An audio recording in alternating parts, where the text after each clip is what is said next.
श्रवण मुकारुङको एकल कविता वाचन कार्यक्रममा उपस्थित हुनुभएको सबैजनालाई हार्दिक स्वागत छ।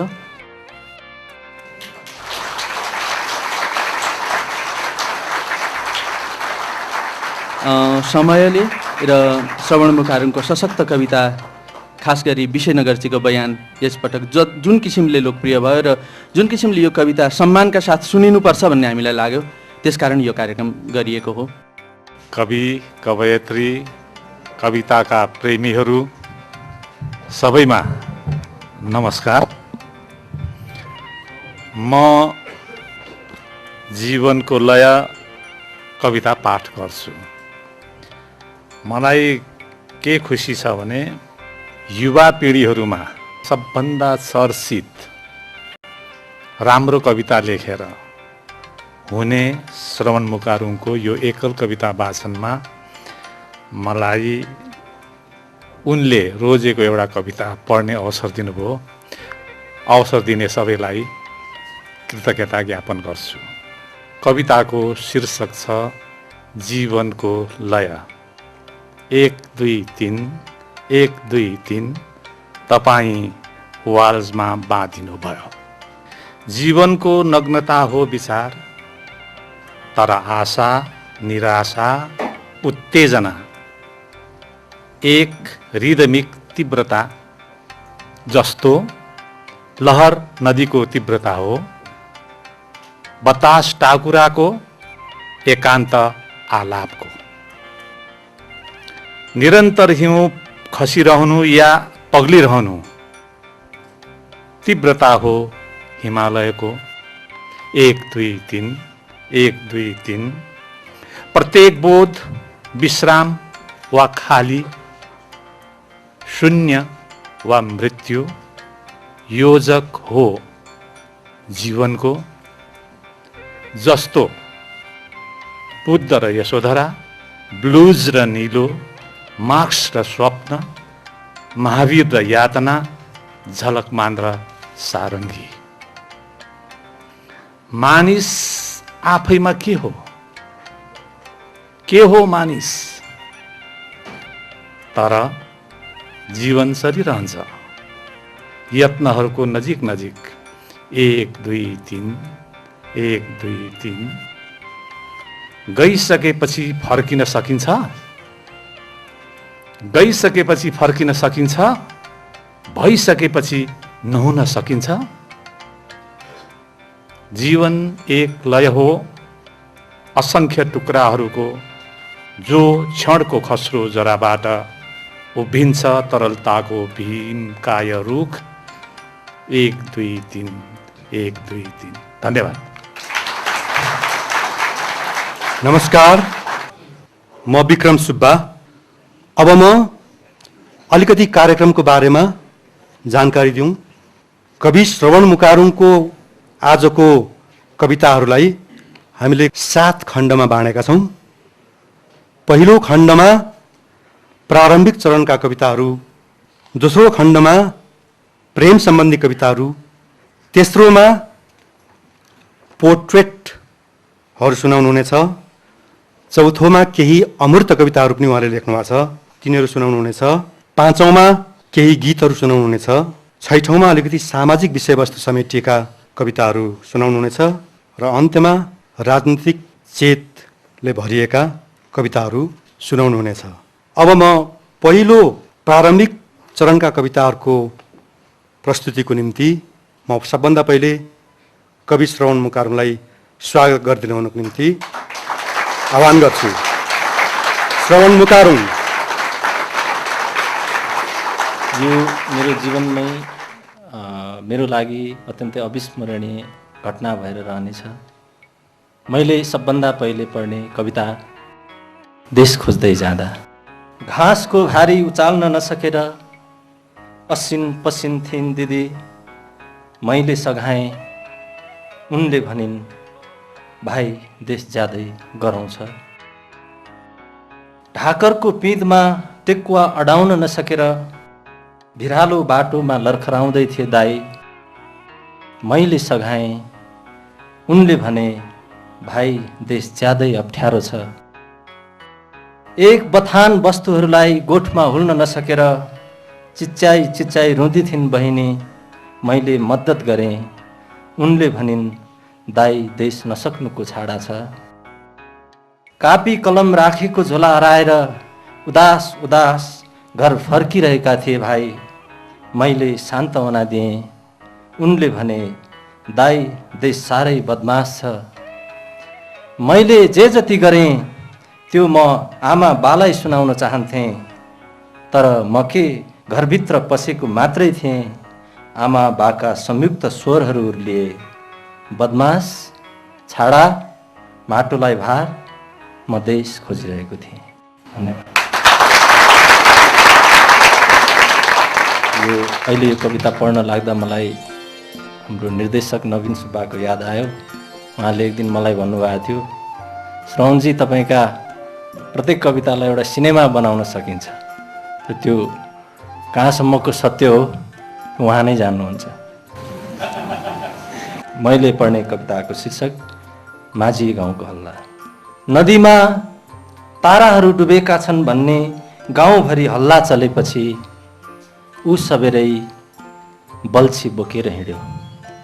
उसलाई सबभन्दा ध्रुव ताराप्रति अगाध मोह थियो, कारण उसको जस्केलीबाट चिहाएर ध्रुव तारा उसको छ्यानभरि पोखिन्थ्यो। भोकै सुतेको रात होस् या रक्सी धोकेर सुतेको रात होस्, ध्रुव तारा उसको निधारमा टप्लक्क बस्थ्यो र ऊ धपक्कै बल्दथ्यो। ऊ नदीको छातीमा एकाग्र बल्छी थापिरहेको थियो। परबाट एक खुल नानीहरू रमाउँदै आए, माझी दाई हामीले ताराको गुहु भेट्यौँ। पालै पालो सुमसुमाएपछि निष्कर्षमा सबैले एकै स्वर गरे, ताराको गुहु ढुङ्गा जस्तै हुँदो रहेछ। उसले अविराम बल्छी थापिरह्यो, तर कहिल्यै तारा अल्झिन आएन, बरु धेरै माछाहरू अल्झिए र गाउँभरिकालाई सित्तन भयो। अब त ऊ ध्रुव तारा झिकी छोड्ने अठोट लिएर वारपार गर्नेहरूलाई डुङ्गाबाट तार्दा पनि बल्छी खेल्न छोडेन।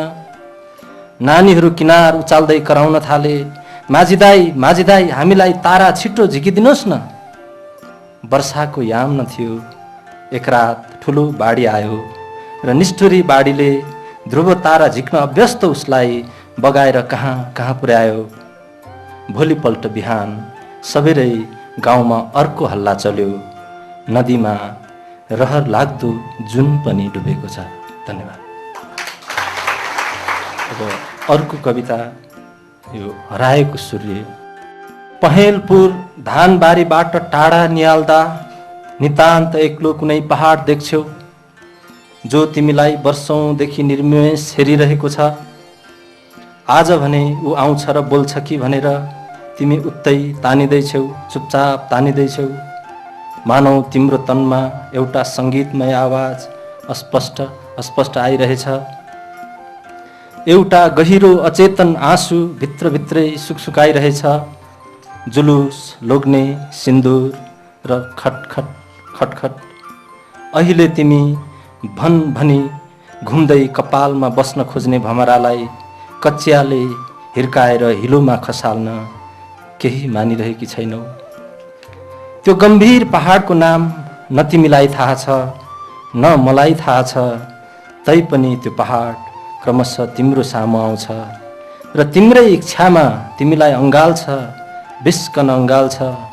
तिमी रगताम्य हुन्छौ र पछ्यौरीको सबकोले उसका छातीबाट बर्सिरहेका अजस्र पसिनालाई पुछेर गरौँ स्वरमा सोध्छौ, पहाड मेरो सूर्य खै? प्रत्युत्तरमा पहाडले मलाई देखाउनेछ।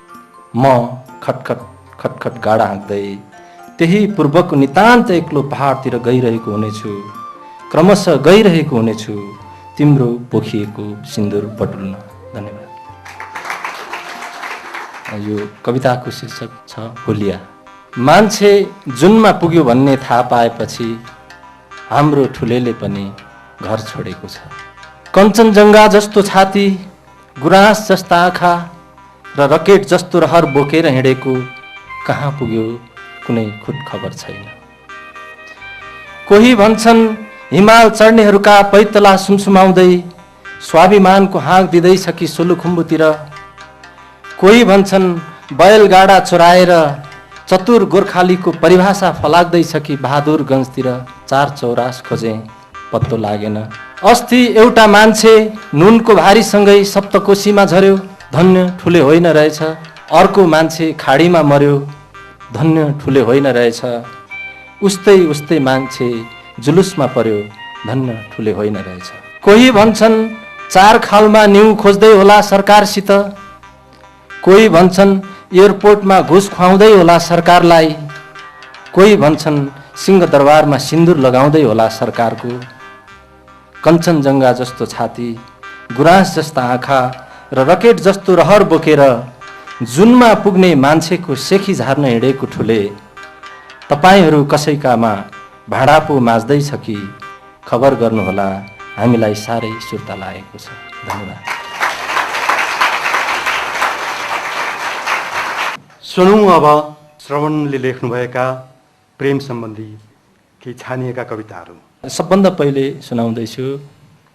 अघि जस्तो म, अघि जस्तो म तिमीलाई मनै नपर्ने अब कहाँ छु र। जसरी खन्युको जरा बीच लस्करै पस्छन् राता कमिलाहरू, त्यसरी नै मेरो मस्तिष्कको चेपबाट निस्केका करुणा र पुंसत्वहरू, भागी हिँड्ने अर्थहरूले अलपत्रै छोडेर गएका शब्दका जिउँदा टुहुराहरू चाहिँ तिम्रो हृदयको छानो मुनि ओतमागिरहेछन्। अघि जस्तो म अल्लारे, नागा, भङ्जाहा, बेरोजगार, व्यवस्था विरोधी कहाँ छु र। जसरी हरेक बिहान सूर्य झैँ उदाउँछ इच्छा, अन्तिम प्रहर कराउँछ चिबे चरो, एककुहरू बगिरहन्छ खोलो क्षणको, म त्यस्तो भएको छु। मलाई एकपल्ट हेर्न आयो भने तिमी छक्कै पर्छौ। मेरो अनुहारको रापमा तिम्रो आँखाको उज्यालो सल्किएर मैनबत्ती झैँ पिलपिल पिलपिल पिलपिलाइरहेको हुनेछ। गाडा रात जस्तो हाम्रो अतीतलाई पश्चातापका हाँगाहरूमा बुथ्रुक बुथ्रुक उफ्री हिँड्ने सपनाका किरणहरूले ठुँगेर रक्ताम्य बनाएको हुनेछ। अघि जस्तो म तिमीलाई तिर्खै नमेटिने पानी कहाँ छु र। मेरो छातीबाट एउटा सम्भावनाको गोरेटो तिमीलाई मनपर्ने क्षतिसम्म फैलिएको छ। अग्लो पहाडको काँधमा टेकेर फेरि अर्को पहाडलाई कुल्चिनु, फेरि अर्को पहाडलाई कुल्चिनु तिमी सक्छौ अब। एउटा ऐना घरि खोपा, घरि ताक, घरि ओछ्यान, एउटा पुस्तक घरि सिरानी, घरि आलमारी, घरि दराज, एउटा फूल घरि गमला, घरि आमखोरा, घरि केश राशि जहीँ कहीँ राख्न सक्छौ अब। अघि जस्तो म तिमीलाई दिक्कै लाग्ने कुनै बर्खे झरी जस्तो अब कहाँ छु र। जसरी छोड्छ लती अफिमको गहिरो लत, फेर्छ आँसु आफ्ना पीरका थोत्रा लुगाहरू, त्यसरी नै म तिमीलाई सुहाउने भइसकेँ, एकदम सुहाउने। अर्को प्रेम गीत भनेर रहेछ। अब म तिमीलाई यहीँ छोडेर जान्छु, अब म तिमीलाई यहीँ छोडेर जान्छु। यी जन्ती जस्ता पर्वत, चराको माला, बुक्की र बतास, यी सहनाई जस्ता भन्ज्याङ, लोकन्ता खोला, गोधुली र मौनता, यी मान्छेका आदिम र आधुनिक दुःखहरू कसैलाई थाहा हुने छैन।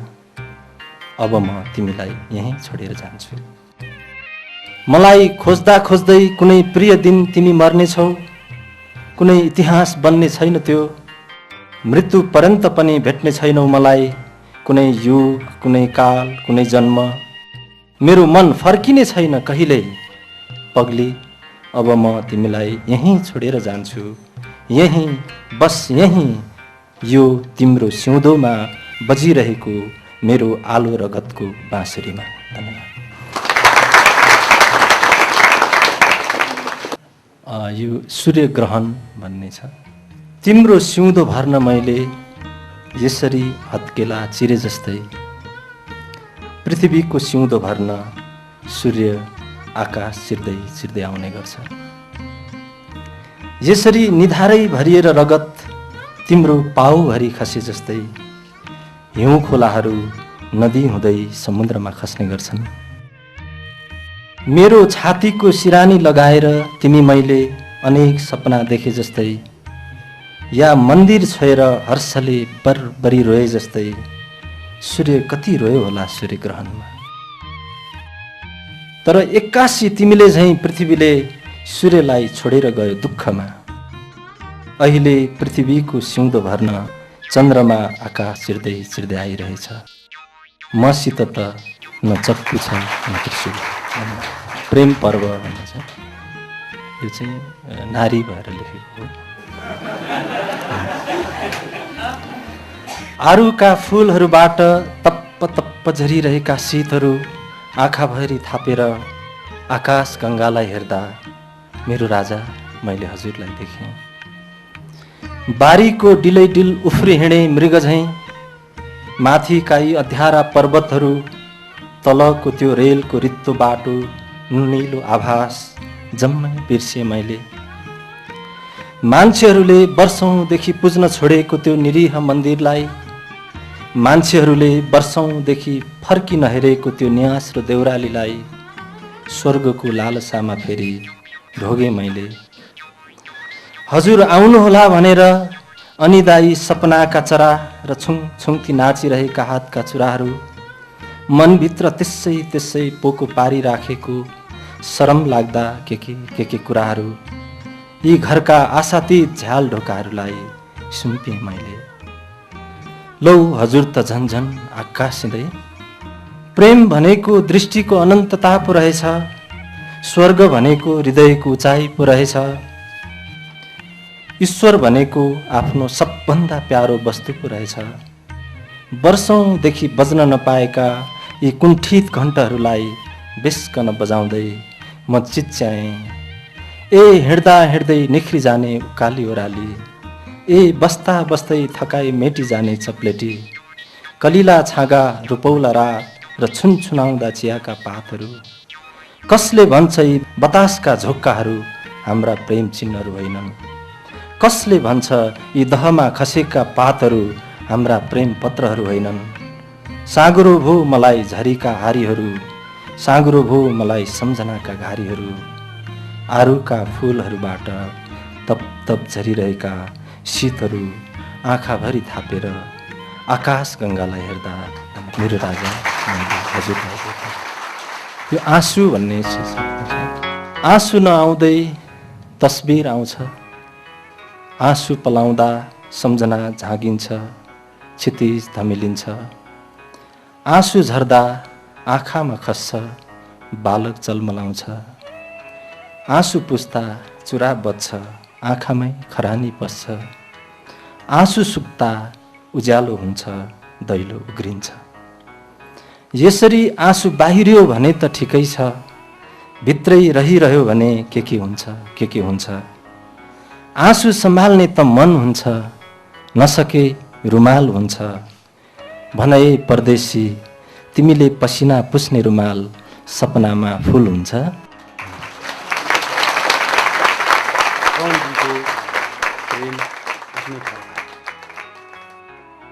पोर्ट्रेट कविताहरू संसारभरि लेखिन्छन्। इन्डियामा पनि लेखिएको छ, नेपालमा पनि लेखिएको छ। हेरौँ अब कवि श्रवण मुकारुङले कस्ता कस्ता पोर्ट्रेटहरू उतार्नु भएको छ। मैले यो पहिलो पोर्ट्रेट सुनाउन लागेको मोहन कोइराला दाइको, मोहन कोइराला शीर्षक धेरै अगाडि लेखेको कविता हो। यसमा चाहिँ मैले मेरो गाउँ त भोजपुर हो, पहाड, भरियाहरूको एउटा जीवनशैली छ र त्यो एउटा भारी बोक्ने भरिया र हाम्रो मोहन दाइलाई उस्तै देखेर लेखेको हो कस्तो लाग्छ। मोहन कोइराला। कति हिँडे होला यो जीवनमा म कति हिँडे होला, यसरी कतिपल्ट बिसाएँ होला यो अडेसोमा।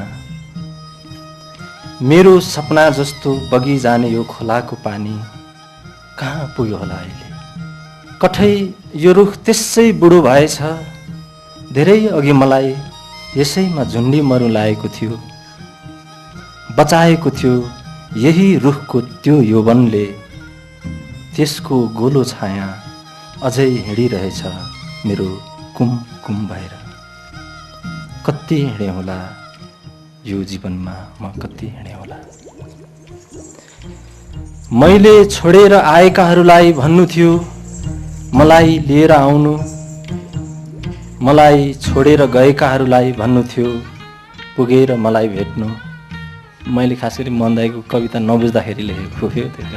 त्यो कन्फ्युजनहरू आउँछ कि ठुलो कवि हो कि सबभन्दा सानो कवि हो भने एकदम कन्फ्युजन हुन्छ त्यो सुरुमा।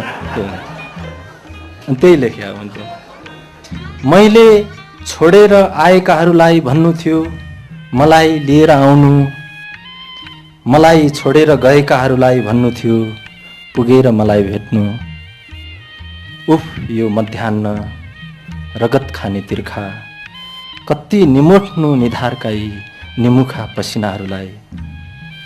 भिज्छ सबै आङ गल्छ गोडा थाक्छ आँत। मैले त नुन ओसारेको हुँ पानीको नाला कर्कट पाता ओसारेको हुँ पहाडलाई। यो बाटोका धुलोहरूमा कहाँ हराउँछन् कहाँ मानिसका पचिन्हहरू। कति हिँडे होला यो जीवनमा म कति हिँडे होला। धर्ममा मरु भनेर कर्म गरेँ धर्मैको त आयु हुन्छ, आयुको त आयु हुन्छ। हिसाब हुन्छ स्वर्गको कर्मको नर्कको कर्मको कर्मको कर्मको छी मानिसको कर्म। कति पल्ट टेकाएँ होला यो तोकमा यसरी सबैलाई सुनाउँछु भनेर आफैलाई कति पल्ट सुनाएँ होला आफ्नै गीत। आपतमा सघाउने रामलाई पनि थाहा छैन म कति हिँडेँ। विपतमा सम्हाल्ने मेरी मायालुलाई पनि थाहा छैन म कति पल्ट लडेँ। अरू कसलाई थाहा हुन्छ म नरोएको मान्छेको आँसुको कथा कसलाई थाहा हुन्छ। आहा कति हिँडे होला म यो जीवनमा कति हिँडे होला भारी बोकेर कविताको। धन्यवाद। अब यो चाहिँ स्वर्गीय प्रोफेसर शर्मा प्रति भन्ने छ। प्रोफेसर शर्माको चस्माको सिसा चर्केको छ। प्रोफेसर शर्माको चप्पलभित्रको खुट्टा छिप्पेको इस्कुस जस्तो छ। प्रोफेसर शर्माको कमिजबाट टाँकहरू प्राय खसिसकेका छन्। ब्ल्याकबोर्डमा प्रोफेसर शर्माको हात थरथर काँप्छ। प्रोफेसर शर्मालाई दमको रोग छ। सर यसरी गफिन्थ्यौँ हामी क्यान्टिनमा चौरमा रेस्टुराँमा वा कुनै अल्छी लाग्दो सभा समारोहका पछिल्ला लहरहरूमा। सहरका राता पहेँला अखबारहरू निरीह ज्यापुको आलुको भाउमाथि घुरिरहेका छन्। पजेरो आचार संहिता र निर्वाचन आयोगप्रति चुइकिरहेका छन्। पानी बिजुली खसीको मासु र ग्यासको मूल्यादिमा स्वयं सत्ता भोगीहरू चाहिँ गिडगिडाइरहेका छन्, हिनहिनाइरहेका छन्। अफसोस कहीँ छैन प्रोफेसर शर्माको असामयिक मृत्युको खबर। कसलाई थाहा छ प्रोफेसर शर्मालाई मिसेस शर्माले छोड्नुका कारणहरू। डेरा सर्दा प्रोफेसर शर्माले एक ट्रक पुस्तक किन बेच्नुभयो। हिँड्ने बेलामा खुद्रा पसलेलाई किन पटक पटक नमस्कार गर्नुभयो। प्रोफेसर शर्मा जसले मलाई एक असल कवि बनाउनु भयो। कवि अध्यापी म सम्झिरहेछु, एकनाथ सम्झिरहेको छु। कमरेड बादलको भूमिगत ताजा प्रणय प्रीतिभोज र प्रोफेसर शर्माको दमको दीर्घहरू। राजकुमारी डायनालाई भनेर लेखेको अलि यहाँ अप्रासङ्गिक होला जस्तो देखिने। तर यो धेरै अगाडि जति बेला चाहिँ नि डायना मर्नु भएको थिएन, उहाँको हल्लाहरू सुन्दाखेरि हामी युवाहरूलाई एउटा एक किसिमको हुन्थ्यो। त्यही बेला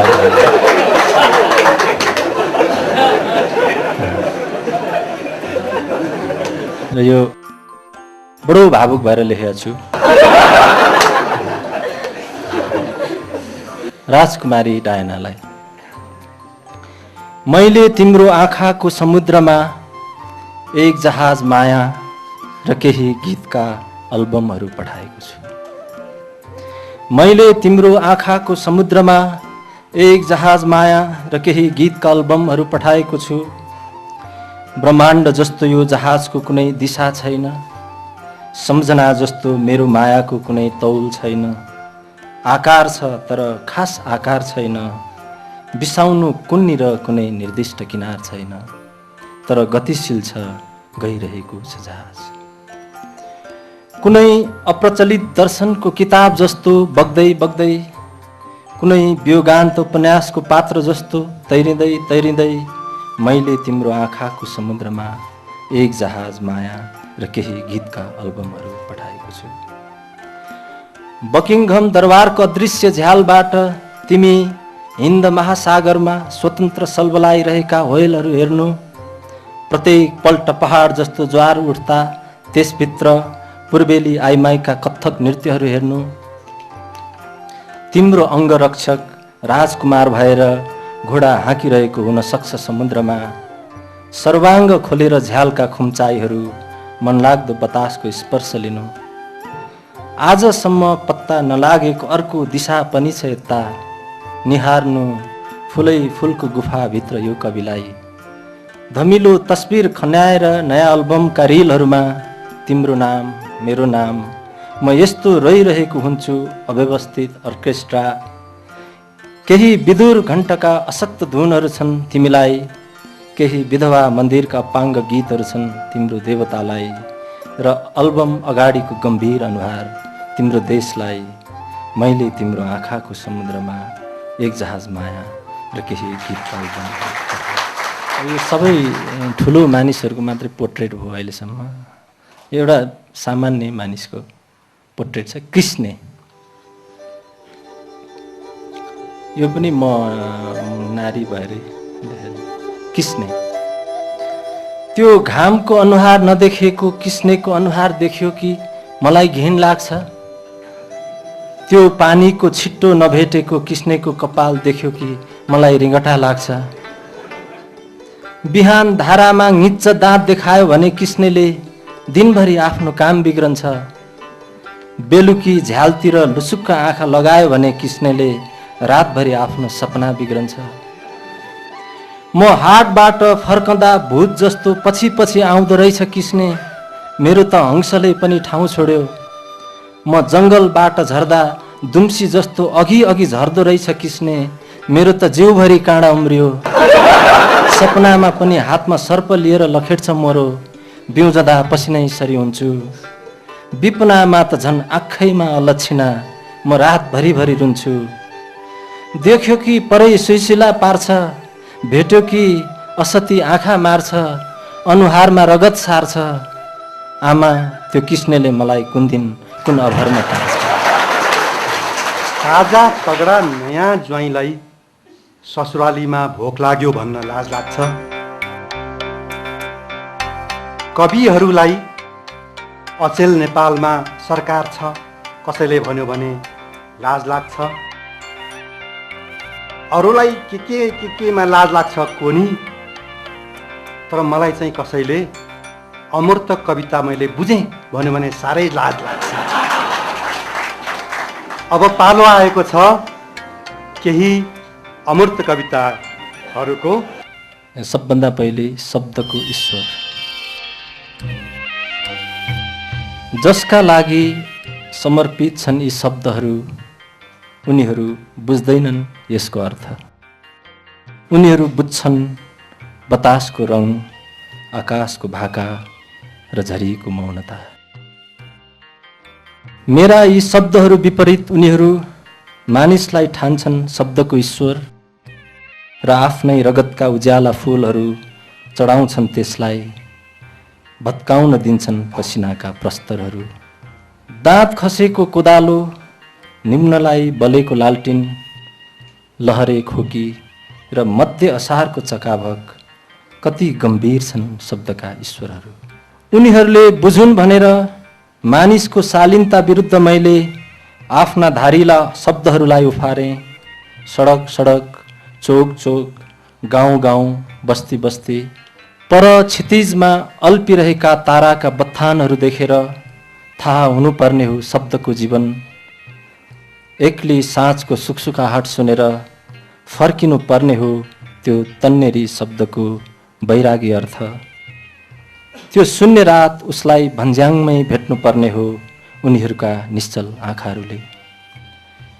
केही छिन आलीमा बसेर सुर्ती खानु, उठेको धुवाँभित्र उडिरहेको जहाज र उङ्गिरहेको जुन हेर्नु, ओडिराखेको घुम खस्नु, हल्लिरहेको बाँसको टुप्पोमा निदाएको कुनै चराले आफू मरेको सपना देख्नु, यी सबै ईश्वरहरू हुन् शब्दका। जसका लागि समर्पित छन् यी शब्दहरू, उनीहरू बुझ्दैनन् यसको अर्थ। उनीहरू बुझ्छन् बतासको रङ, आकाशको भाका र झरीको मौनता।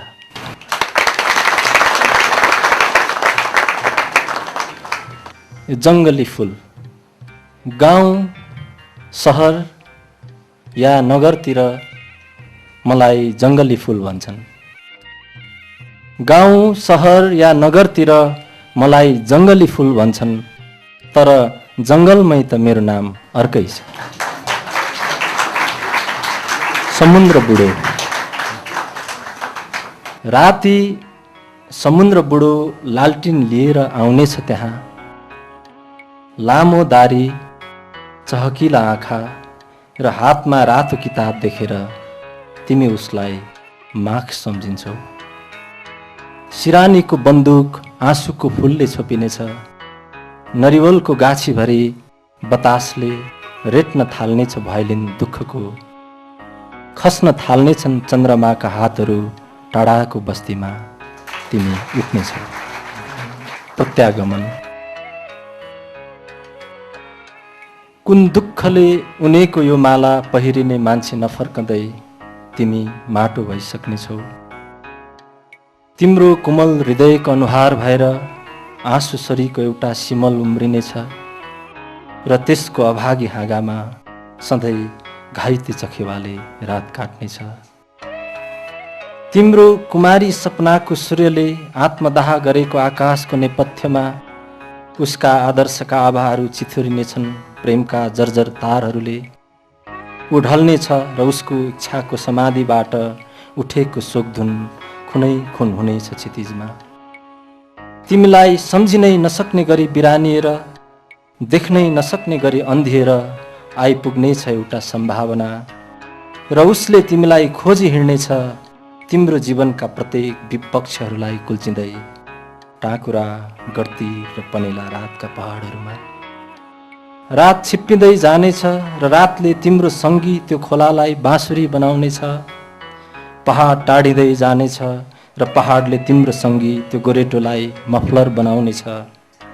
यी रात र पहाडको निरङ्कुशतालाई निर्दोष रुवाईको चक्कुले छेक्लाएर सोध्नेछ उसले, खै मेरो सपनाको आधा भाग।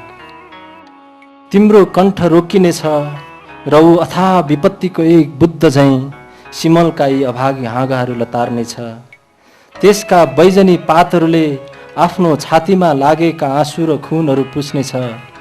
मेट्नेछ शून्यका दाग र पुर्खाका पचिन्हहरू र उम्रिन थाल्नेछन् फेरि फुलहरू। श्री विप्लव ढकालज्यूलाई म अनुरोध गर्छु। ईश्वर घिस्रिएको गो हो। यहीँनिर कुनै ड्रगिस समयले छुरी हानेको हुनुपर्छ ईश्वरलाई।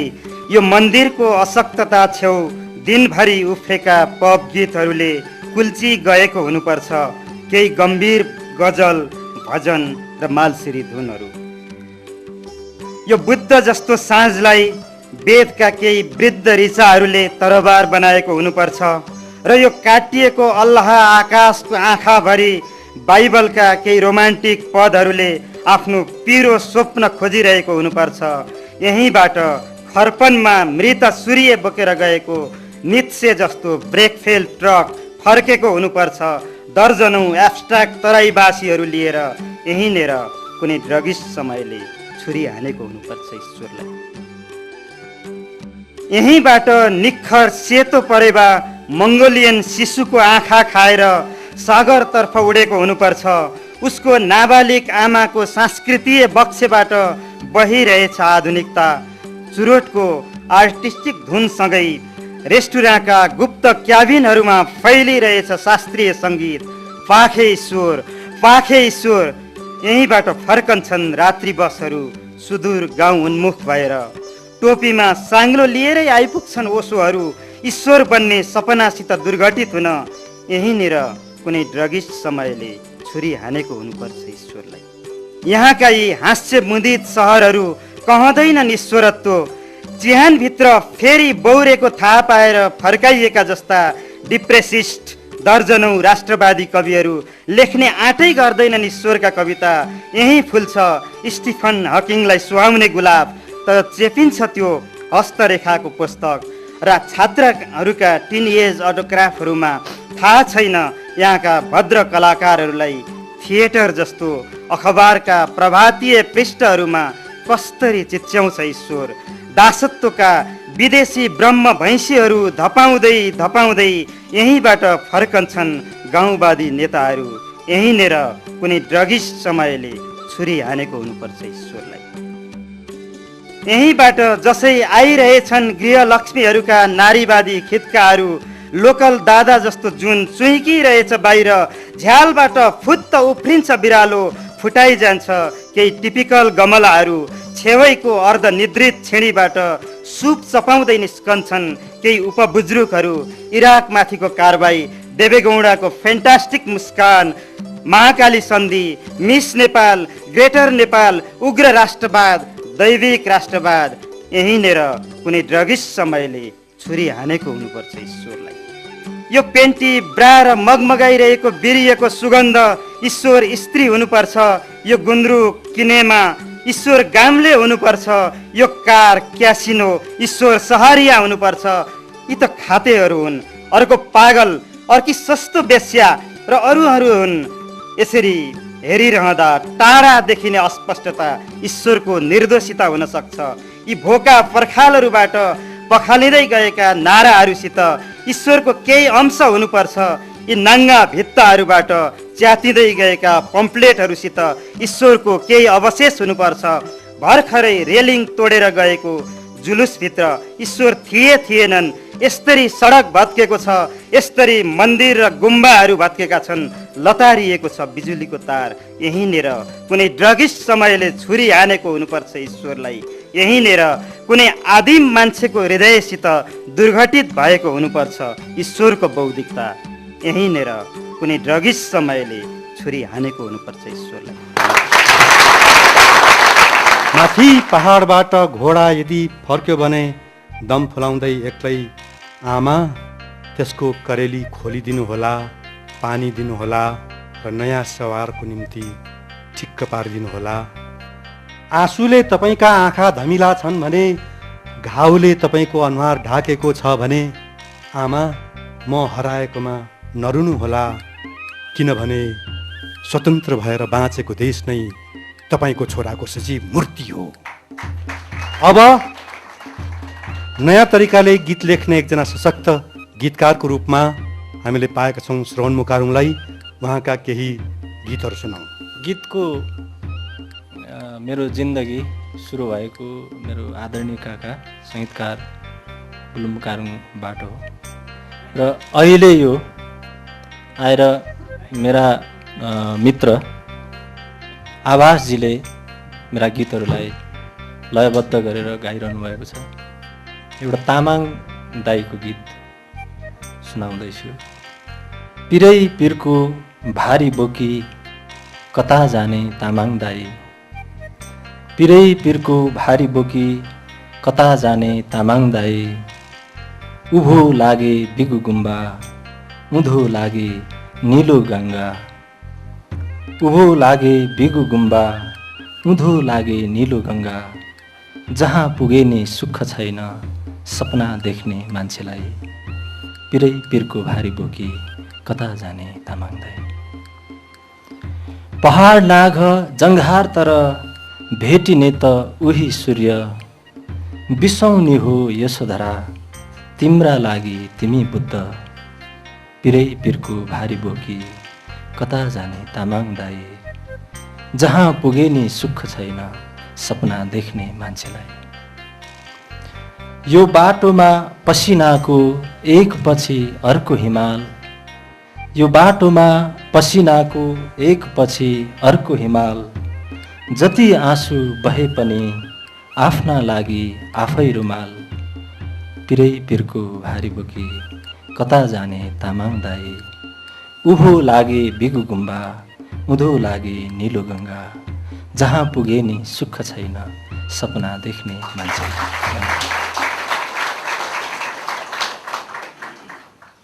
गलैँचा बुन्ने एउटा केटीको उसको आफ्नो फिलिङ, मलाई खोज्नु भो कि ठाँटी फलैचामा, हजुरैको तस्बिर आयो गलैँचामा। जति बुन्छु धागो मनमा गाँठो पर्छ, जति बुन्छु धागो मनमा गाँठो पर्छ, फुकाउँ भन्छु गाँठो आफै आँसु झर्छ। फुल खोज्नु भो कि रित्तो बगैँचामा, हजुरैको तस्बिर आयो गलैँचामा, मलाई खोज्नु भो कि ठाँटी फलैचामा। जति धुन्छु धागो उति धुलो मैलो, कर्म दुखियालाई दुखै देउसे भैलो, मन दुखाउनु भो कि एक्लै साक्यो आमा, हजुरको तस्बिर आयो गलैँचामा, मलाई खोज्नु भो कि ठाँटी फलैचामा। यी नौलो मान्छे सुन यो सहरमा, तिमी एक्लो छैनौ, बाटो हराएका माटो गुमाएका, यो ठुलो संसारमा तिमी एक होइनौ। यी नौलो मान्छे सुन यो सहरमा, तिमी एक्लो छैनौ।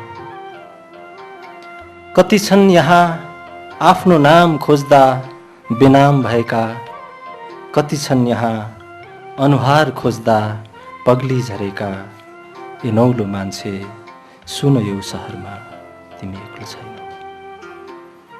यहाँ छन् हजारौं दुःखले गलेका मानिसका आँखा, यही छन् हजारौं मान्छे अटाउने देवताको काख, यो नौलो मान्छे सुन यो सहरमा, तिमी एक्लो छैनौ। तिमीले टेकेको गोलो यो पृथ्वी तिम्रो पनि हो, तिमीले टेकेको गोलो यो पृथ्वी तिम्रो पनि हो, यो धरती यो आकाश हुँदै होइन वीरता कसैको, ए नौलो मान्छे सुन यो सहरमा, तिमी एक्लो छैनौ। बाटो हराएका माटो गुमाएका, यो ठुलो संसारमा तिमी एक होइनौ। हराएको मेरो मान्छे तिमी एक दिन जरुर आउँछौ, पीरतीको अर्थ के हो त्यही बेला थाहा पाउँछौ। हराएको मेरो मान्छे तिमी एक दिन जरुर आउँछौ। कति भाग्यो चन्द्रमायो पृथ्वीलाई रुवाएर, तर साँझ आउँछ फेरि लाखौं दीप जलाएर, एकान्तमा वेदनाको माला जब तिमी लाउँछौ, पीरतीको अर्थ के हो त्यही बेला थाहा पाउँछौ। हराएको मेरो मान्छे तिमी एक दिन जरुर आउँछौ। जहाँ जाऊ जता पुग भेटिने त उही मान्छे, मानिसकै अनुरागले बाँधिएको हुन्छ मान्छे। सम्झनाको कुनै मोडमा जतिखेर तिमी धाउँछौ, पीरतीको अर्थ के हो त्यही बेला थाहा पाउँछौ। हराएको मेरो मान्छे तिमी एक दिन जरुर आउँछौ। धन्यवाद। अब सामाजिक विषयवस्तुहरूलाई समेटेर लेखिएका श्रवणका केही कविताहरू हामी सुन्छौँ। त्यसमा सबभन्दा पहिले एउटा कविता सुनिल पोखरेलले सुनाउनुहुन्छ, बाँकी कविता श्रवणले सुनाउनुहुन्छ। सुनिल पोखरेल प्लिज।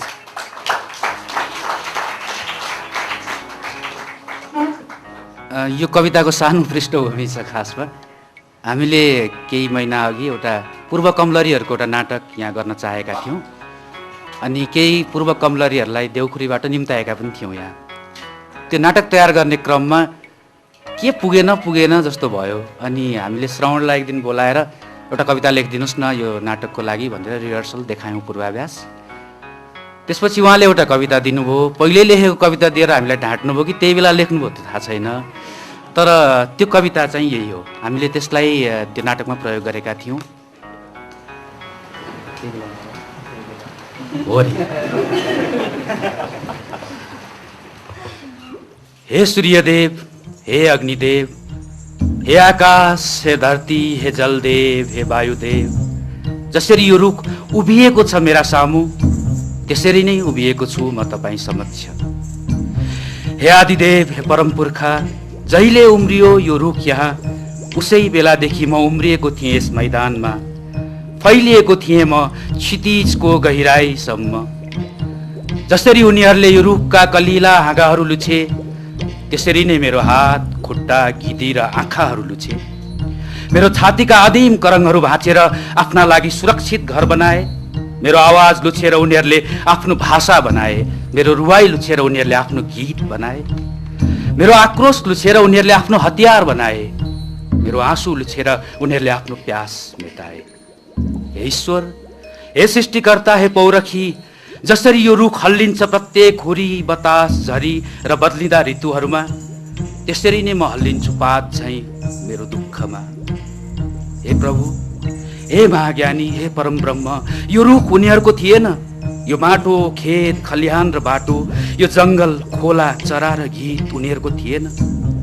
यो घर, आँगन, इनार, आमा, बाबा र आकाश उनीहरूको थिएन। यो रुख चाहिँ उभिएको थिएँ म, यो रुख उनीहरूको थिएन। आश्चर्य, आज यो रुख कसरी उनीहरूको भयो? आज म कसरी उनीहरूको भएँ? हे ईश्वर, हे न्यायदाता, हे सम्पूर्ण मानिस, मलाई यो रुख चाहिँ जराहरू देऊ। म भित्रभित्रै फैलिन चाहन्छु यस भूमिमा, कि मलाई प्वाख देऊ। म चरा चाहिँ उड्न चाहन्छु माथि माथि आकाशमा।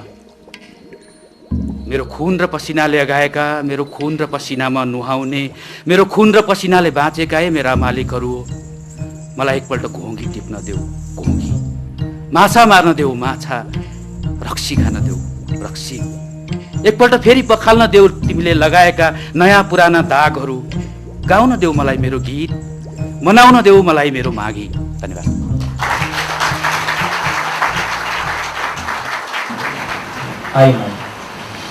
कुनै समय पुतली, फूल, प्रभात, चरा, बतास, इन्द्रेणी र ऊ सङ्गी थिए।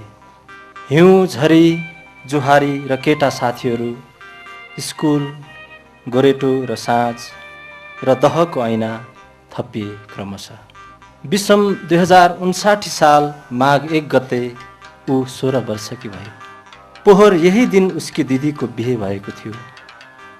आफू जत्रै घाँसको भारीमा अडेसिएर उसले भर्खरै उडेको जहाजले 2 टुक्रा बनाएको आकाश हेरी, टाढा टाढासम्म फैलिएको शून्यता, सपनाको हरियो र गुलियो एकान्त हेरी, अघिल्तिरको पयौँको कलिलो रुख जो फुल्नेछ भोलि उसले हेरी, उसले आफू उभिएको बुढो भुइँ हेरी, देखि उसले आफ्नै कसिलो स्तन, सम्झी उसले 3 विशेष अनुहार।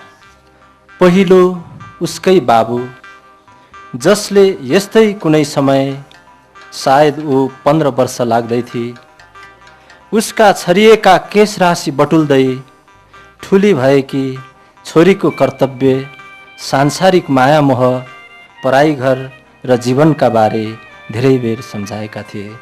जब ऊ स्नेहले रोएकी थिए, उसका स्तनमा अल्झिएका आँसुका नगिन्ती कमला थोपाहरू बाबुका खस्रा हातहरूले सजिलै पुछेका थिए। दोस्रो उसको महान शिक्षक, तर उसले बुझेकी छ यो पृथ्वी उसको स्तन जस्तै गोलो छ। सरका औँला, डस्टर, चक र नोटबुकले बारम्बार देखाएको पृथ्वी केही हुर्किएछ उसले हेरिरहे। र तेस्रो आफ्नै गोठको रहर लाग्दो बहर, जो घाँस लाउँदा, दुध दुहुँदा, गोबर सोहोर्दा बारम्बार मुख उसको स्तनमा जोत्छ। ऊ मुसुक्क हाँसी। 16 वर्षको पहिलो दिन आज उसले आफूलाई धेरै बेर हेरिरहे। खै कहाँ गए ती पुतली, फूल, प्रभात, चरा बतास इन्द्रिणी। उसले खोजी सर्वत्र, खै कहाँ गए ती भुइँकुइरो जुहारी गीत र केटा साथीहरू। 16 वर्षको पहिलो दिन आज उसले देखी टाढा एउटा गम्भीर पहाड, जसले मात्र उसको आँखाको मात्र गहिरो एक टकले हेरिरहेको छ। उसले अँगाली त्यो पहाडलाई, मुहाई खाई त्यो पहाडलाई, भिजाई तातो आँसुले पहाडको त्यो बाक्लो छातीलाई, किनकि आज ऊ आइमाई भई तेस्रो मुलुकी। धन्यवाद।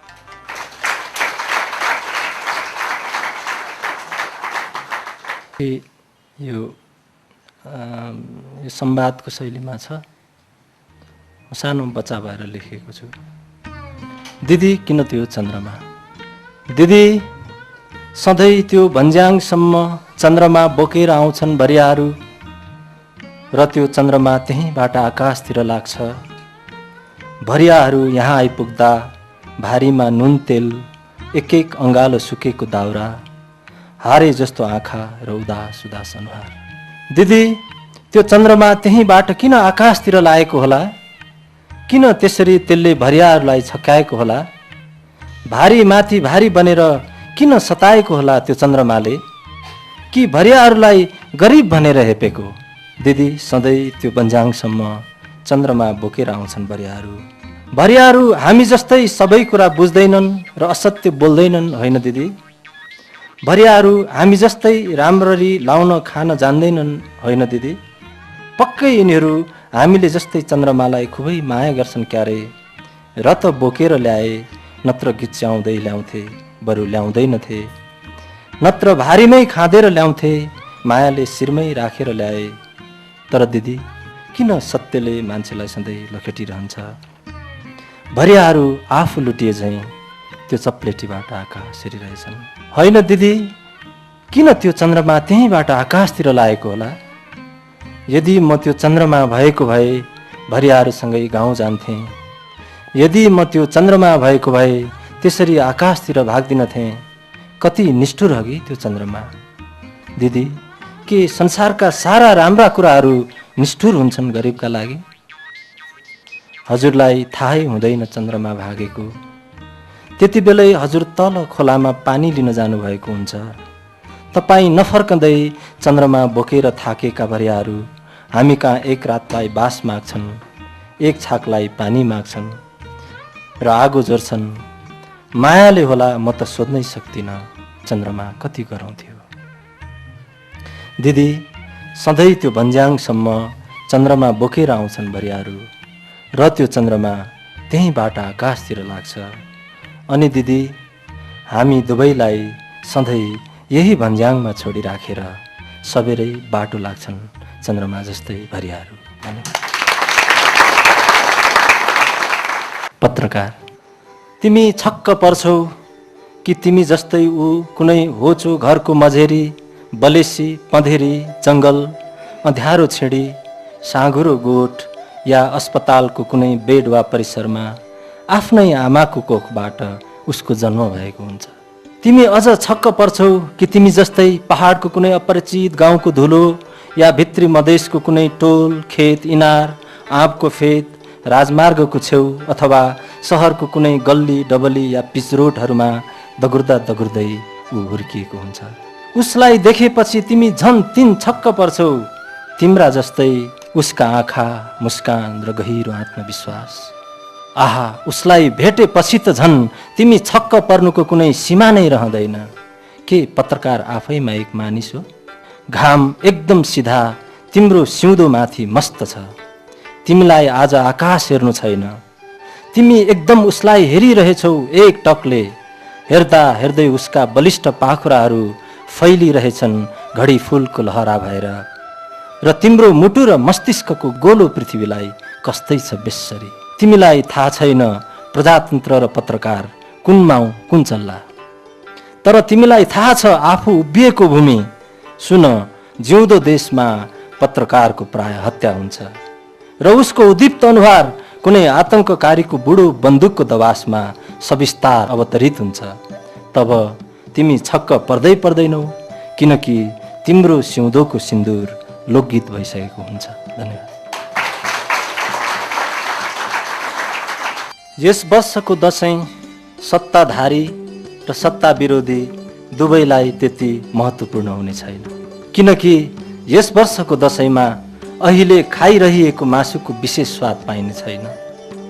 तर जनता यस वर्षको दसैँमा पनि सधैँ चाहिँ केही तनाव, केही दुविधा, केही खुसी र धेरै अभाव, दुःख, पीर या व्यथाहरू मानि रम्नेछन्। यस वर्ष अखबारहरूमा कुनै चल्तीको नेता, बुद्धिजीवी या कलाकारहरूका पढ्ने घिन लाग्ने वर्णमात्रिक उत्तरहरू जस्तो टीका थापिन्छ, म्यारिज खेलिन्छ, रमाइलो गरिन्छ, सम्भवतः कम छापिनेछ। तर यस वर्षको दसैँलाई पनि धर्मशास्त्री डाक्टर प्रपन्नाचार्यले ठुलो दसैँ मान्नुहुनेछ। समाजशास्त्री डाक्टर कृष्ण भट्टचन्दले उल्टो दसैँ भन्नुहुनेछ। अमर गुरुङको दसैँ र बैरागी काइलाको दसैँ सैमा भने कुनै अन्तर हुने छैन। यस वर्षको दसैँमा सहर र सदरमुकामवासीलाई युरोप, अमेरिका र अरब मुलुकहरूबाट जिसस, बुद्ध या गीताका बाणीहरूले भरिएका प्रशस्त जुत्रा शुभकामनाहरू प्राप्त हुनेछन्। तर सहरबाट गाउँ र गाउँबाट पल्लो गाउँ कुनै छरितो लिफा भएर लाई नसक्दै खसेको सिन्दुर छेउ कुनै वीरबहादुर पुग्ने छैन। तर सुदूर गाउँको कुनै अनाम झुप्रोमा यस वर्षको दसैँ अचानक आश्चर्यको भएर रातमा टक टक प्रवेश गर्नेछ, जसका बलिरहेका जोर आँखा आफ्ना वृद्ध बा आमाका पाउहरू सुमसुमाएर क्षणभरमै अलप हुनेछ। त्यसरी नै सुदूर बस्तीको अर्को कुनै झुप्रोबाट कुनै निर्दोष अम्बरसिंह, भीमसेन या भक्ति थापा जस्तो गोलो उज्यालो बिहान निधारभरि अक्षता र कानभरि जमरा सिउरेर सहर्ष विदा माग्नेछ। यस वर्षको दसैँमा यस निर्जीव सहरबाट पत्रिकाको हक्कर विदुर छेत्री, साझा बसको खलासी कृष्ण यादव, होटेलको कान्छा भीम तामाङ, रात्रि क्लबकी नर्तकी सुश्री उर्वशी गुरुङ र सडकको कवि श्रवण मुकारुङ सम्भवतः कसैले पनि छुट्टी पाउने छैनन्। कसैको साइत जुर्ने छैन, घरसम्म पुग्ने हरियो बाटो खुल्ने छैन। तर दसैँको त्यो दिन कवि मुकारुङलाई सडकमा फालिएको बम होस् या कर्फ्यू, प्रजातन्त्र होस् या गणतन्त्र केही मतलब हुने छैन। उसलाई आफ्नो ज्यानभन्दा उसको अतीत मिठो हुनेछ, उसलाई आफ्नो प्राणभन्दा उसको वर्तमान प्रीतिकर हुनेछ। सयौं तोपको सलामी सँगसँगै यहाँका मुख्य श्रव्य दृश्यहरूमा दसैँ चलिरहेको समय जसलाई पिएर श्रवण मुकारुङ आफ्नै पीरहरूको भाङले असन निवृत्त रत्न पारका पेटीहरूमा लखरक लखरक हल्लिरहेको हुनेछ।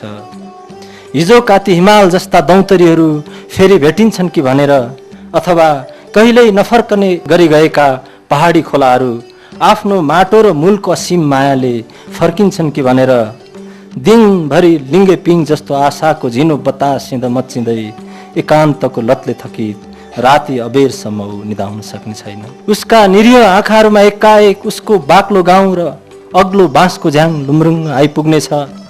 लफङ्गो बाबु, दुब्ली आमा र तिनका रात यौवन र दुर्गा अवतारहरू जसलाई सम्हाल्ने रामायण, गुणारत्न, स्वस्थानी व्रतकथा, सङ्गिनी, हाकपारे, जोहारी र लहरी गीतका चकिला श्लोकहरू सबै आइपुग्नेछन् दसैँको गहिरो अंश भएर। ऊ उसको आमासित कुनै स्वर्गीय राजकुमारको लोरी सुन्न त्यो सपनाको दुर्गमतामा पुग्दा नपुग्दै अनायास उसको सम्झनाको पर्वतभरि पहिरो जानेछ, पुल भत्किनेछ र ऊ आफ्नै आँसुको बाढीले बेपत्ता हुनेछ। तर यस वर्षको दसैँमा पनि संसारको कुनै क्रूर शासकको हत्या, आत्महत्या या अपदस्थ हुने छैन। यस वर्षको दसैँमा पनि संसारको कुनै महान देशभित्र सानो देश जानी नजानी विलय हुने छैन र कुनै पनि महान देश सिसा झैँ टुक्रा टुक्रा हुने छैन। तर हाम्रो देशमा यस वर्ष पनि खसीको टाउको र मानिसको मगज असङ्ख्य टुक्राहरूमा टुक्राइनेछ र सम्भवतः यस वर्षको दसैँमा पनि सत्ताधारी र सत्ता विरोधी दुवैलाई गिदी आँखा, कलेजो, मुटु र तातो रगत स्टिम भन्दा फ्राई नै मन पर्नेछ। तर जनता यस वर्षको दसैँमा पनि सधैँ झैँ केही तनाव, केही दुविधा, केही खुसी र धेरै अभाव, दुःख, पीर या व्यथाहरू माने रम्नेछन्, किनकि दुःखको उज्यालो गीत गाउन मानिसलाई कसैले सिकाउनु पर्दैन। हिउँदको चिसो, या यस्तै केही छल्नु छ। धीरज राई, नवीन भट्टराई, विधान श्रेष्ठ या बबिन प्रधानका थोत्रिँदै गएका पप गीतहरूका कुरा, कृष्णभूषण बल, शैलेन्द्र साकार, विष्णु विभू या विमल निभाका फाट्ट फुट्ट आउने टुक्रा टाक्री कविताहरूका कुरा, सौरभ, नवीन सुब्बा, प्रकाश सायमी या नारायण वाग्लेका आक्कल झुक्कल देखिने लघु लेखहरूका कुरा, यस्तै केही अल्छी लाग्दो घाम, थानकोट वरपरका घुर्माइला पहाडहरू भएर नझरुन्जेल या सल्किरहेको चुरोट आफै यस्ट्रे छेउछाउ कतै नखसुन्जेल, छेउैका गमलाका नाङ्गा फुलहरूमा 120 वाटका बिजुलीका तिखा र कामुक प्रकाश पुञ्जहरू नपरुन्जेल त्यत्तिकै अल्मलिनु छ, गुथमुथिनु छ, धुमधुमिनु छ। आजका अखबारहरूमा कुनै उत्तेजना छैन। बिल क्लिन्टनको मुख मैथुन, वामदेव गौतमले सरकार छोड्ने, बाबुराम भट्टराईको सङ्घर्षको अर्को चरण, सब सामान्य कुरा। नजिकैको समीको रुखमा एक बथान कागहरू बीच भरै बासका लागि झगडा भइरहेको छ। अफिस छुटेको समय ट्राफिक आफैले ट्राफिक जाम गरिरहेको छ, सब सामान्य कुरा। हिउँदको चिसो या यस्तै केही छल्नु छ। यस्तै यस्तै केही छल्न केही यथा नामहरू छन् सहरमा, देश, राजा, जनता, प्रजातन्त्र, गणतन्त्र, कला, साहित्य, संस्कृति, सगरमाथा, सब सामान्य कुरा। बतास हिजोको भन्दा निकै चिल्ने छ, ज्याकेटको चेन माथिसम्मै तानौँ, पहेँलो घाम छोप्न स्वयम्भूमाथि बादलका उही झुप्पाहरू भेलिँदैछन्। मौसम बदलिन्छ कि जस्तो छ, विप्लवजी पकेटको अवस्था कस्तो छ? हिउँदको चिसो या यस्तै केही छल्नु छ। हामी अन्तिम क्याटेगोरीमा आइपुगेका छौँ। अब अलिक राजनीतिक सचेतनताका कुराहरू कवितामा समेटिएका छन्। कोरियाको एकजना कविलाई जेलमा थुने र न्यायाधीशले फैसला सुनाएको एउटा कविता छ। यसको शिर काटिदिनु ताकि यसले विद्रोहको शिर उठाएर हिँड्न नपाओस्। यसको खुट्टा काटिदिनु ताकि यसले विद्रोहको जुलुस लिएर निस्किन नपाओस्। यसको मुटु कलेजो निकालेर टुक्रा टुक्रा पारेर फालिदिनु ताकि यसले उसको ढुकढुकीमा विद्रोह धड्काउन नपाओस्। यति गरेपछि पनि यसले हाम्रो विरुद्धमा केही गरिरहन सक्ने सम्भावना भएको हुनाले यसलाई आजीवन कारावास दिनु। शासकहरू यसरी थर्किन्छन्। यस क्याटेगोरीका कविताहरूको सुरुवातको लागि म अर्का एकजना सशक्त कवि दिनेश अधिकारीज्यूलाई बोलाउँछु। मलाई साह्रै मनपर्ने कविता, म त्यो पढ्छु र यसको शीर्षक हो जाडो। ल्याम्प पोस्ट मुनि आगो तापिरहेछन् नानीहरू, ल्याम्प पोस्ट मुनि आगो तापिरहेछन् नानीहरू, युगौँदेखि छ जाडो, उहिले त दाउरा बाल्थे रे ताप्न, बाल्थे रे पानी र हावा। हामीले बाल्यौँ टायर भत्केका मिनी बसका, बाल्यौँ खबर कागज र राजनेताका पम्पलेट।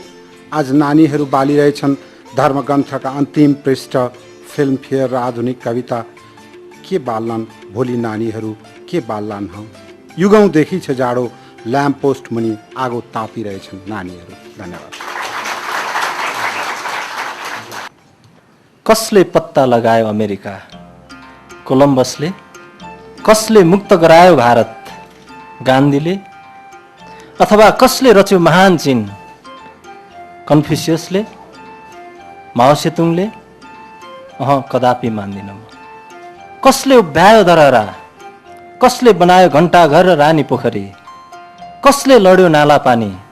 अथवा कसले आर्ज्यो यो मुलुक? यो माटोभित्र उम्लिरहेको रगतको आवेग कसको हो? यो महलको चोटा चोटा बाट आइरहेको पसिनाको गन्ध कसको हो? यी दरबारका भव्य झ्याल ढोकाहरूमा कसकसका हातका रेखाहरू छन्। यी मन्दिरका मूर्ति र गुम्बाका गजुरहरूमा कसकसका औँठाका शङ्ख चक्रहरू छन्। एक एक खुट्टाउनु छ इतिहासको खुनी अनुहार। चिन्नु छ को हो असली निर्माता, को हो असली शहीद, को हो असली नेता, को हो असली कवि, कुन हो असली गीत। मैले पढ्ने कविताको शीर्षक पुरानो मानिस। यस धरतीको सबभन्दा पुरानो मानिसलाई मार्न सबभन्दा नयाँ कुरा चाहिन्छ। तिमीसित अब के छ त्यस्तो कुरा? सुधारिएको प्रजातन्त्र, गणतन्त्र, अत्याधुनिक बन्दुक, ट्याङ्क, मिसाइल, रकेट लन्चर वा जैविक हतियार अथवा अन्तर्राष्ट्रिय गीत। घर जलाइदेऊ, घरसँगै उसका बाल बच्चाहरू जले, श्रीमती, दाजुभाइ र इष्टमित्रहरू जले, उसले लगाएको भाङ्रा, भोटो र गाँदो जल्यो, बख्खु, धोती र हाकु पटासी जल्यो। थाहा छ ऊ किन जलेन? उसलाई आतङ्ककारी भन्यौ, सरकारी गुप्तचर भन्यौ।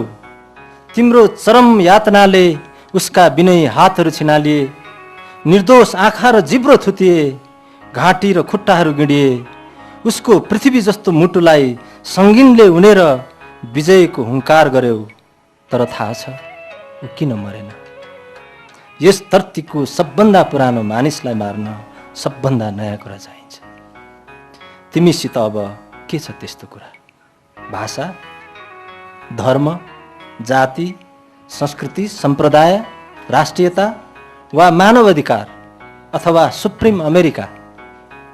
तिमीसित अब के छ बाँकी त्यस्तो कुरा जसले यस धरतीको सबभन्दा पुरानो मानिसलाई मार्न सक्छ? के तिमी खेतमा धानको गन्धलाई मार्न सक्छौ? के तिमी पहाडमा बतासको गन्धलाई मार्न सक्छौ? के तिमी समुद्रमा पानीको गन्धलाई मार्न सक्छौ? तिमीसित अब के छ त्यस्तो कुरा? भन, के छ जसले यस धरतीको पसिनाको गहुँ गोरो गन्धलाई मार्न सक्छ? धन्यवाद। आफ्नै देशसँग 32 वर्ष अघि म जन्मिएछु सुश्री काली खवासले लिपेको हरियो भुइँमा।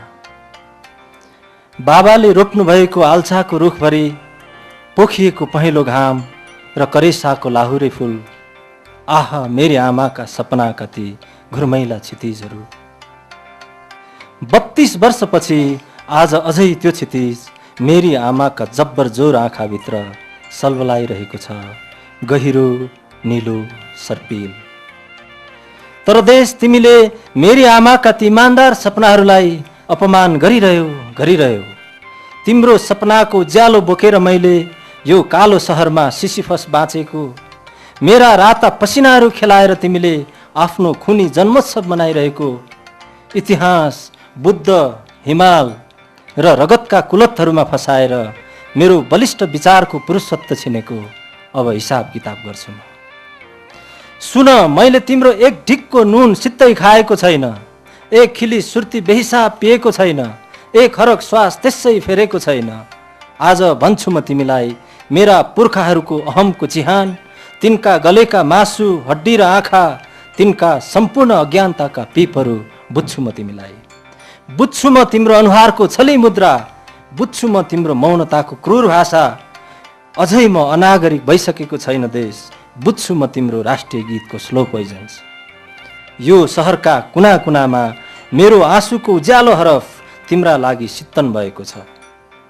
प्रजातन्त्र भएको छ मेरो निर्दोष परिचय। 32 वर्षपछि आज म मुक्त भएको छु। म मुक्त भएको छु तिम्रो आधुनिक यातनाबाट। भर्खरै आत्महत्या गरेको कमाइया भएको छु म। भर्खरै जङ्गल फर्केको कुसुन्डा भएको छु म। एकान्त जङ्गलको बाँसुरीमा सन्किरहेको लोकधुन पछ्याउन जुरेली भएको छु म, जुरेली। देश, म मेरी आमाको सपना उल्झेको त्यो घुर्मैलो क्षितिज भएको छु, क्षितिज। यो विशेनगरजीको बयान।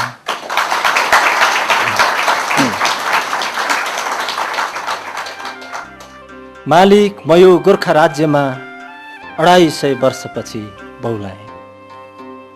मेरो टाउको फनफनी घुमिरहेछ। जमिन आकाशतिर, आकाश जमिनतिर भइरहेछ। आँखा तिर्मिर तिर्मिर भएर हजुरको शिर 10 वटा देखिरहेछु। खै मेरो पैतला कहाँनिर छ, कहाँनिर छ विशेनगरजी? मालिक, म बौलाएँ। मैले त महाराजको सेवा गर्नुपर्ने, इतिहासको रक्षा गर्न यो ग्रह कालीको पाउ छोएर नुनको सोझो हुनुपर्ने। 250 वर्षपछि आज के भयो मलाई? यो विषयलाई दशा लाग्यो मालिक, म बौलाएँ। नाथे मेरी स्वास्नी न हो मारिएकी, नाथे मेरी छोरी न हो बलात्कृत भएकी, नाथे यो विषयको झुप्रो न हो जलाइएको। यतिमै यो विषय उफ्रनु पर्ने? थुक्क विषय। म बौलाएँ मालिक, बौलाएँ।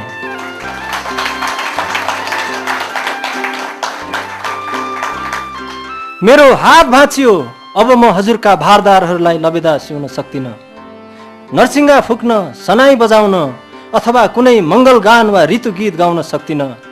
मेरो खुट्टा भाँचियो, अब म हजुरको राज्यको पहरा गर्न सक्दिनँ। मेरो दिमागै ठिकमा छैन, अब म ठिक्कले बोल्नै सक्दिनँ। मालिक, म बौलाएँ। मालिक, यो गोर्खा राज्य अघि उभिएका हिजोका ती अग्ला अग्ला पहाडहरू आज कसरी यसरी होचा होचा भए? हिजोका ती सग्ला र कलकलाउँदा यहाँका मानिसहरू आज कसरी यसरी खुनी र कुरूप भए? यो दरौदी किन उल्टो बगेको देख्छु? यो दरबारै किन खण्डहर जस्तो देख्छु? म बौलाएँ मालिक, म बौलाएँ। मालिक, हजुरको तरबारले टाउको काट्छ कि फूल? भ्रममा परे म। हजुरको बन्दुकले विचार ढाल्छ कि मान्छे? भ्रममा परे म।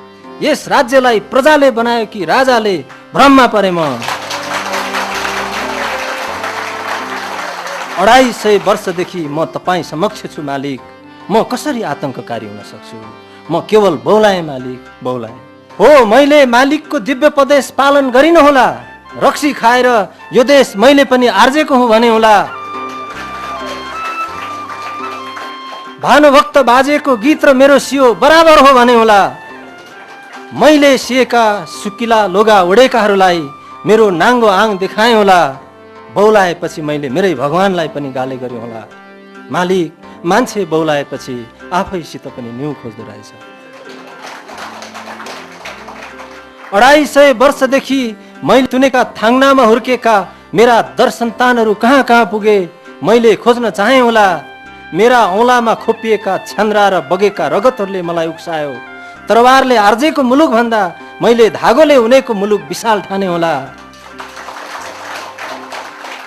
मालिक, यस माटोको इतिहाससँगै म हजुरको राष्ट्रमा छु। म कसरी अराष्ट्रिय हुन सक्छु? म साँच्चै बौलाएँ मालिक, साँच्चै बौलाएँ। मेरो टाउको फनफनी घुमिरहेछ। जमिन आकाशतिर, आकाश जमिनतिर भइरहेछ। आँखा तिर्मिर तिर्मिर भएर हजुरको शिर 10 वटा देखिरहेछु। खोइ मेरो पैतला कहाँनिर छ? कहाँनिर छ विशेनगरजी? मालिक, म बौलाएँ।